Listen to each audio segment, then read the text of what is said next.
बिस्मिल्लाहिर्रहमानिर्रहीम अस्सलाम वालेकुम वरहमतुल्लाहि वबरकातुहू। इस्लाम और हम ऑफिशियल चैनल में आप सबको खुश आमदीद कहता हूँ।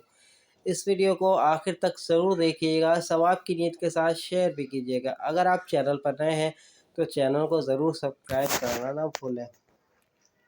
मूली के पोशीदा कुदरती फ़वाइद जो आज आपके सामने बयान करने वाला हूँ। मूली जिस्म से फास मादों को बाहर निकाल देती है। मूली पेशाब आवर है, यानी पेशाब के तमाम मसाइल का हल है। तीसरा, बवासीर के मरीज़ों के लिए मूली और इसका रस बेहद मुफीद होता है, जो ख़ारिश और जलन को ख़त्म कर देती है।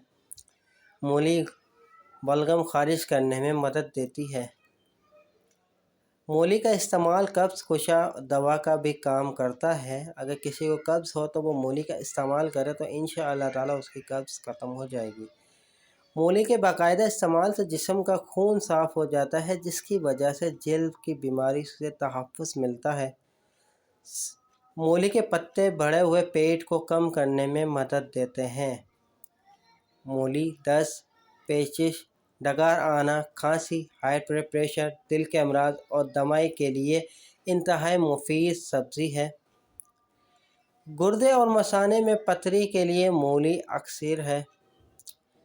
जिगर और तिल्ली के अमराज में भी मूली का इस्तेमाल पुरअसर साबित होता है। मूली कैंसर जैसे मर्ज़ को रोकने में मदद देती है। उम्मीद करता हूँ ये वीडियो आपको पसंद आई होगी। इस वीडियो को अपने दोस्तों के साथ लाजमी शेयर कीजिएगा। वीडियो पसंद आए तो लाइक कर दीजिए। कमेंट सेक्शन में कीमती राय देना ना भूलिएगा। अगर आप चैनल पर नए हैं तो बराए मेहरबानी चैनल को सब्सक्राइब कर दें और बेल नोटिफिकेशन को लाजमी प्रेस कीजिएगा। चलता हूँ दोस्तों, एक नई वीडियो में फिर आपके सामने हाजिर होंगे। जब तक के लिए अस्सलाम वालेकुम वरहमतुल्लाहि वबरकातुहू।